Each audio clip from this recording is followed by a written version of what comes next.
Just readjust myself here a little bit. Hey everybody, how are y'all doing?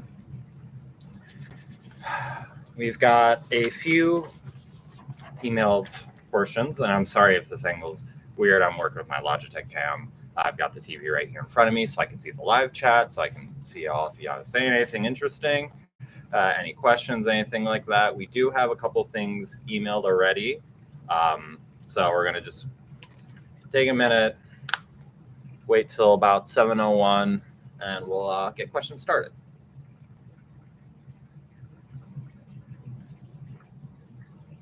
Let's make sure everything's set up in the chat. Cool. Lovely.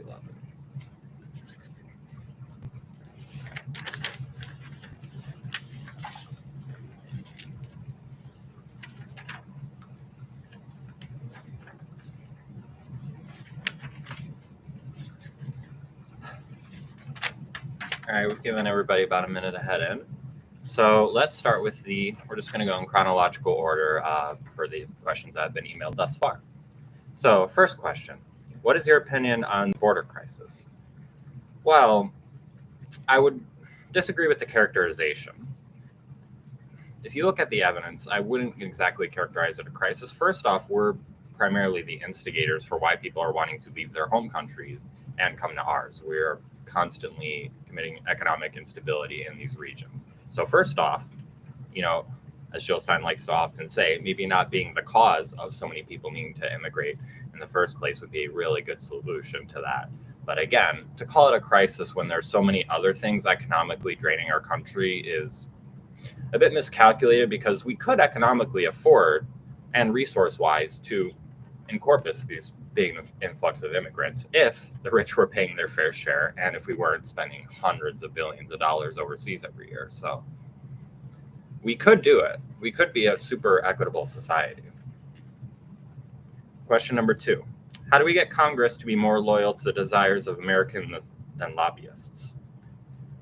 That's been a conundrum for American politics ever since they decided to say that money is characterized as free speech, which is just an absurd ruling. I remember learning about that actually back in high school, and it's still up, which is bizarre to me. I remember growing up thinking, oh, that's going to get replaced in like 5 years because that's so ridiculous, right? I was mistaken.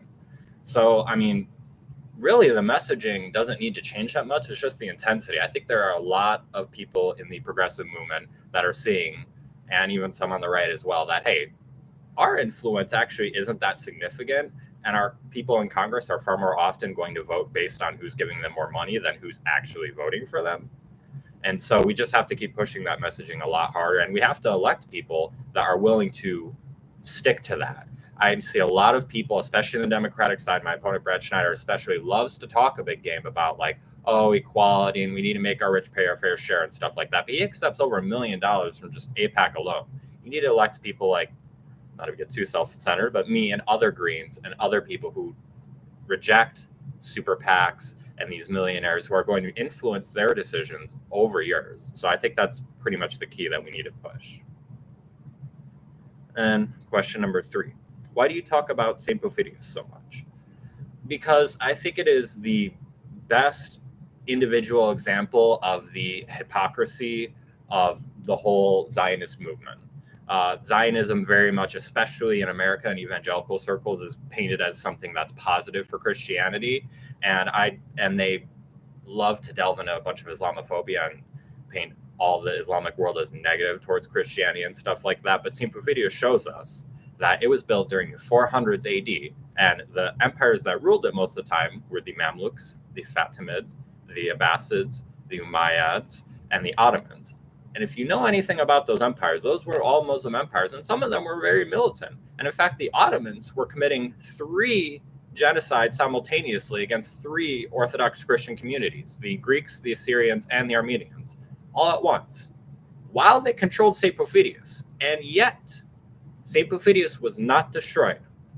The Palestinian people kept it safe for hundreds, over 1,000, over 1,500 years. It's one of the most ancient churches in all of Christianity. And yet in less than 100 years, Israel has bombed it twice and killed people inside of it.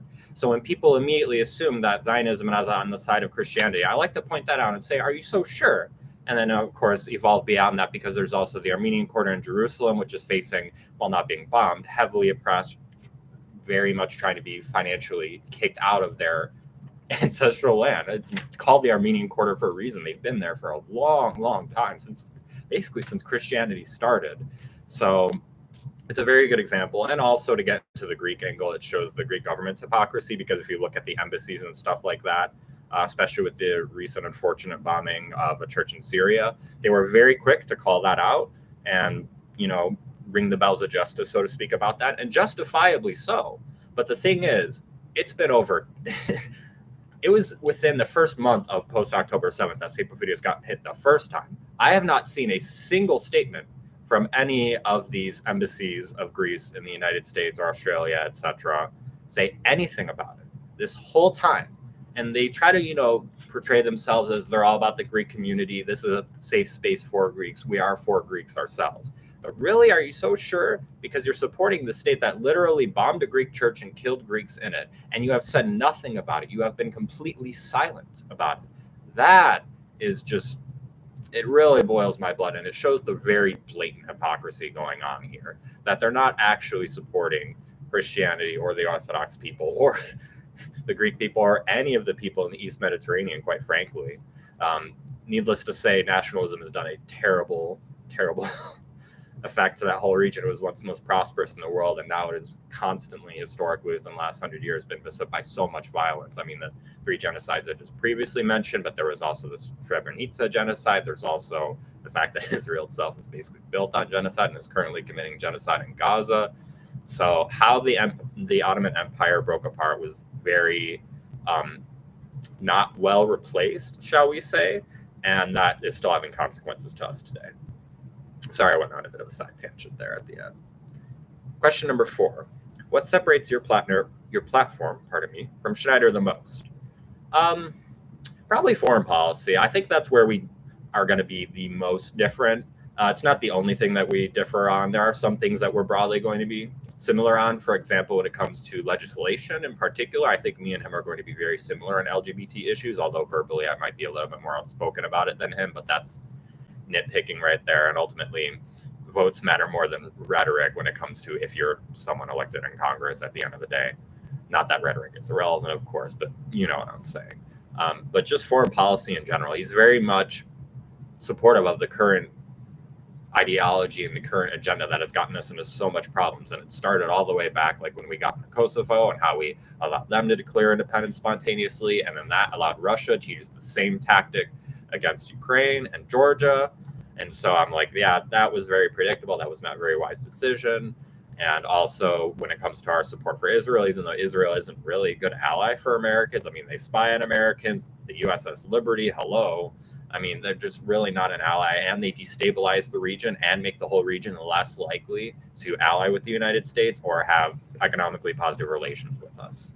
So his whole current agenda for his worldview just isn't really working foreign policy-wise. It's why, if you look at most polls now internationally, China's getting more favorability than us. And part of the reason is that we're having a lot of bad PR with our international decisions and a lot of our mistakes. It's very much it's not just a perception, it's true. It's rules for thee, but not for me. And people around the world are starting to see that, and they're starting to favor other countries instead of that. So if America wants to be back on top, we have to regain the favor of those people. And that means abiding by the international law that we set up. And the thing is, some of our most successful and most popular actions were when we coordinated with the UN, such as in Korea, for example, and some of our most unpopular ones and detrimental were when we didn't, like Iraq, for example. So it should be so obvious from a foreign policy perspective, the approach, but he just doesn't care. And I think that's very telling for where his loyalties and priorities lie. Question number 5. Why run for the House of Reps and not a higher or lower office?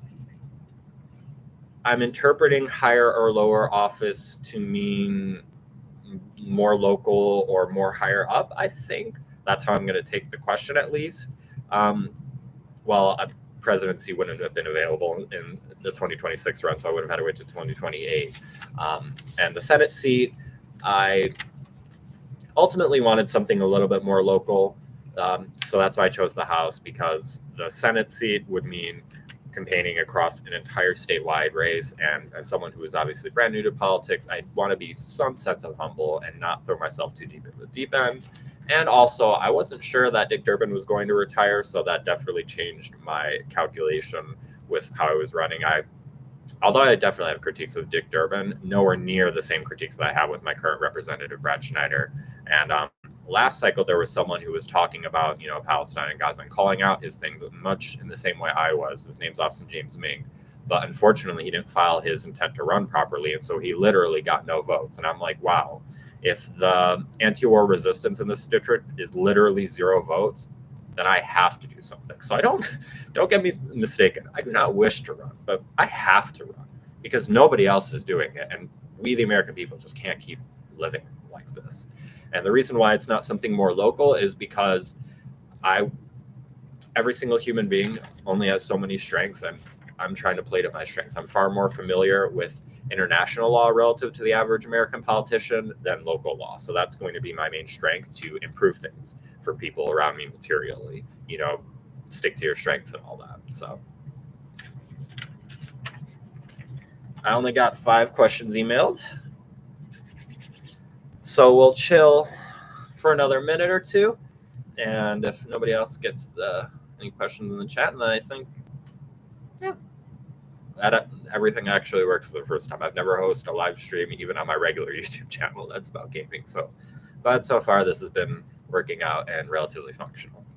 Also, hi, Edie.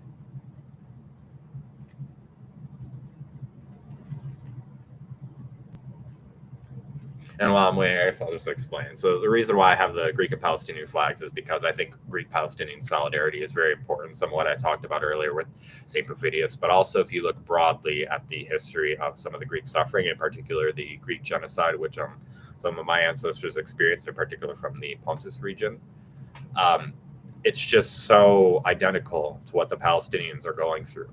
Kicked out of a land and told it's your fault, told you're a security threat, even though that's been your ancestral land for thousands of years, and Western powers do nothing adequate to save you from it.